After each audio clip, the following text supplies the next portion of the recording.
Federal investigators plan to be on the scene for several days, trying to determine exactly what happened and how to prevent this type of tragedy from happening again. CBS 2's Jessica Schneider joins us live from the scene with more on the investigation. Jessica.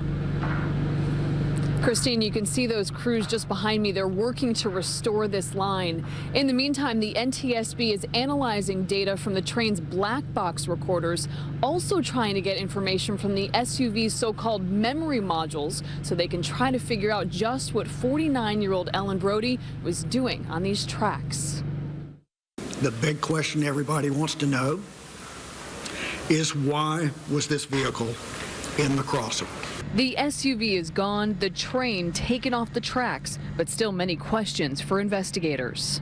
Be mindful of the third rail, please, John. Keep everybody off of it. The third rail sparked these flames when the train slammed into the SUV that was between the tracks and the railway crossing bar at 60 miles per hour. The Mercedes peeled away the track's electrified third rail. The rail went through the SUV and then rammed into the front of the first train car. The SUV exploded as it was pushed 1,000 feet down the tracks. Is there any indication that the crossing arms or signals may not have been working properly?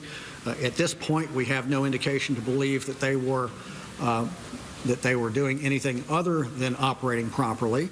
The track is clear, but Metro North still hasn't restarted service on the Harlem line between Pleasantville and North White Plains. We're working with the MTA. Again, the lots will be available if they're needed tomorrow at the county center, at the North White Plains train station. Buses are still going to be provided again if needed.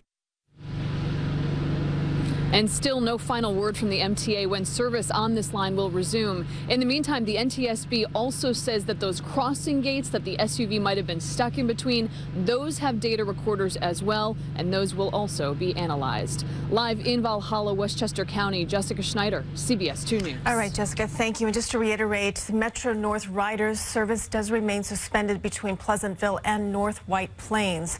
There is no service at Hawthorne and Valhalla. Shuttle bus service will continue between those two stops, and the Harlem line tickets will be cross-honored on the Hudson and New Haven lines.